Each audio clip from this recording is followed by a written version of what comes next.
Welcome to Preparing for the Unexpected. Today, we're going to talk about leading in an environment of continuous change. And I'd like to welcome back for her second appearance on the show, founder and CEO of the Selby Group, Jennifer Selby Long. Jennifer, welcome back. Thanks for having me, Alex. Now, as I say, we're going to talk about leading in continuous change. Mm. Um, how can you possibly lead when everything changes? That's a It great doesn't seem to go together. You know what I mean? it's a great question. Our whole practice, I say our little tagline should be we help leaders win at change and transformation because it has become such a constant. And it's not, we used to focus more on how to lead a significant change, a business transformation, these huge initiatives that would be carved out over a couple of years. And how do you make that significant change happen in an organization that otherwise is relatively stable? Well, speaking of change, times have changed. And so today, our leaders find themselves leading in environments where they're leading change, but they're also part of other changes.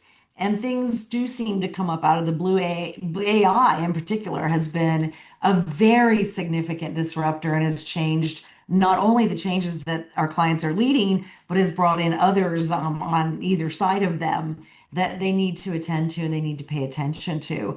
And so it is to me a relatively new challenge to be leading in this environment of multiple continuous changes. And I do think we finally are starting to see some research about this broader environment.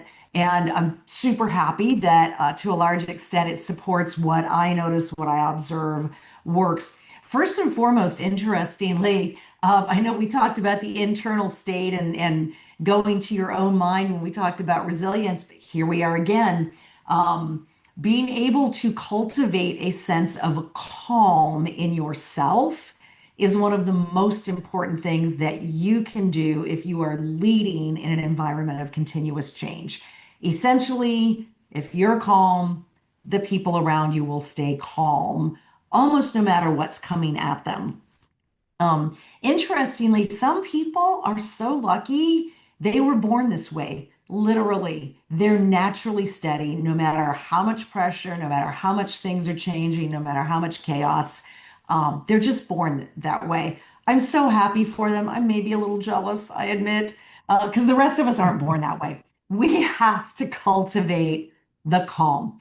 We have to cultivate the confidence that no matter what happens, we'll be able to handle it in some way, shape, or form. And so bringing that calm to the scene, it's so funny, Alex, because you think about like Hollywood and what makes a great movie, is the leader is like under pressure and they crack and now they're angry. And now, under this huge emotional, intense state, they make the best decision of their lives. It's like that is so not how great leadership decision making works in the real world.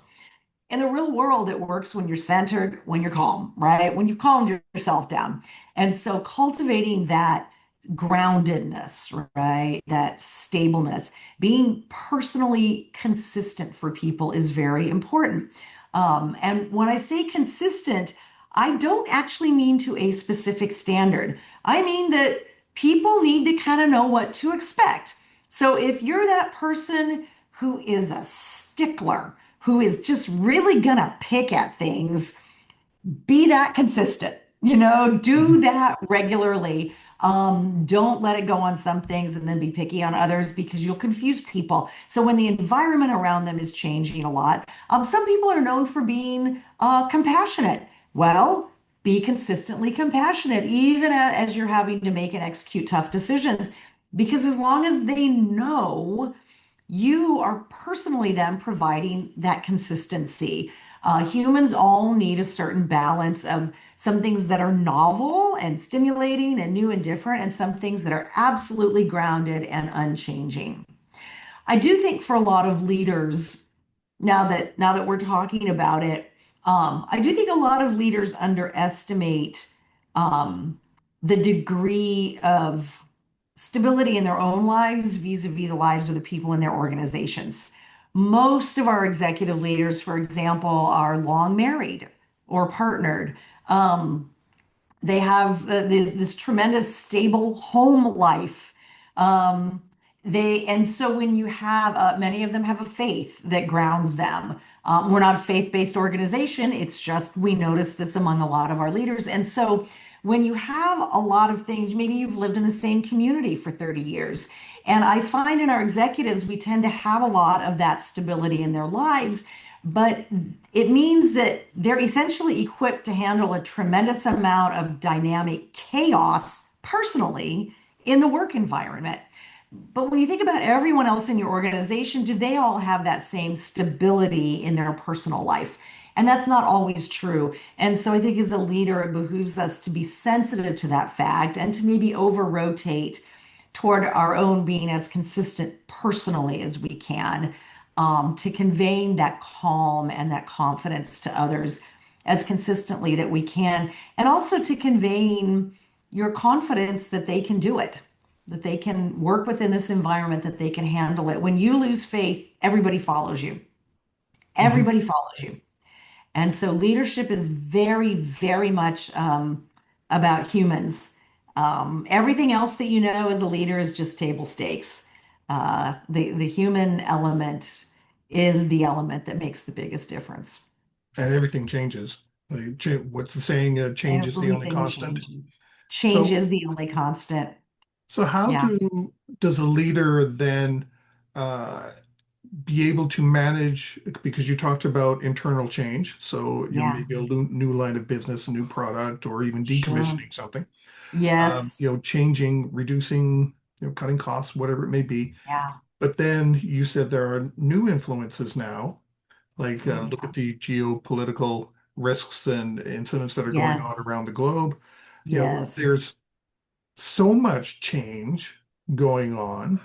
How do you balance what's doable, what's not doable, and still be able to show yourself as a leader rather than someone who, wants to pull out their hair like, oh my God, I can't keep up. Yeah. So, doable, not what is doable and what is not doable. I'd say that is a little out of my swim lane because it is so specific to what it is that you're leading, right? What is that specific thing that you're leading? And I tell my leaders, you would probably know that better than I would. But the question is, how can you work within this environment? To lead what can be successful. And a little bit of that depends on where you are in the hierarchy, right? If you are at the top of the organization, you're going to have a lot more levers to pull around what you commit to and what you don't commit to.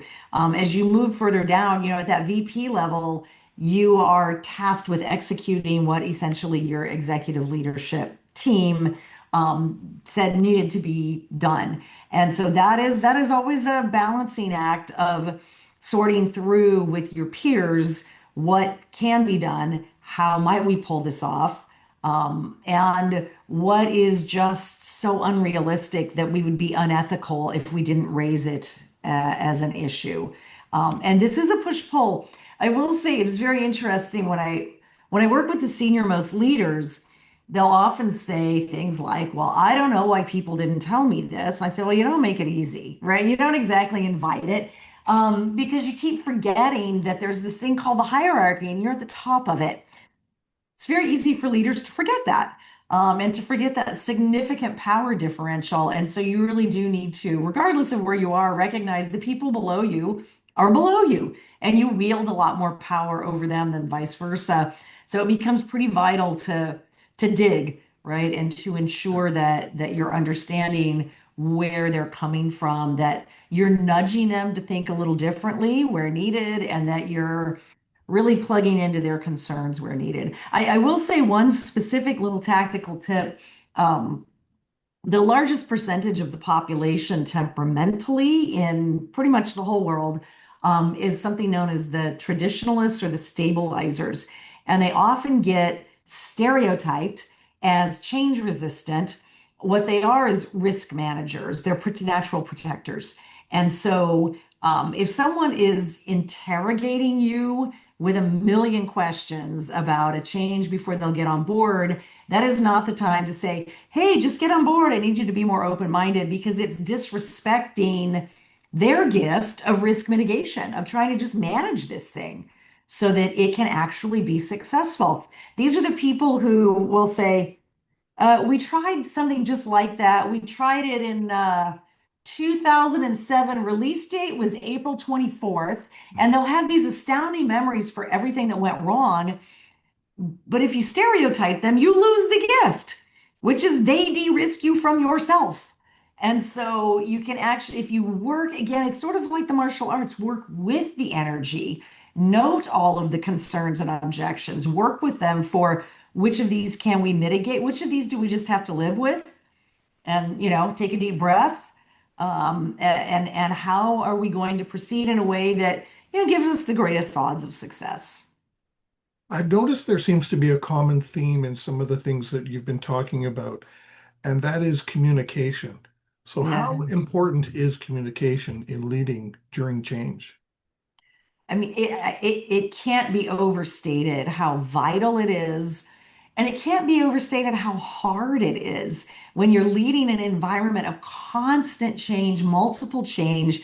The last thing you feel like you have time for is more communication. And I get it. I absolutely get it. It is really, really difficult. But the payoff, wow, it's so worth it. And it doesn't always have to be a phenomenal, masterful, award-winning type comms plan. It can be something as simple as adding one tactic to your toolkit. I'll give you an example. One of my favorites of all time. I can't say I invented. I didn't come up with this at all. A client of mine, he came into an organization. It was his first chance to be a CISO. He knew he was going into something pretty broken, but boy, to have that opportunity, he'd always wanted to be a CISO. So in he went, and it was so much worse than he imagined. And so one of the things he was dealing with as he entered was 0% attrition.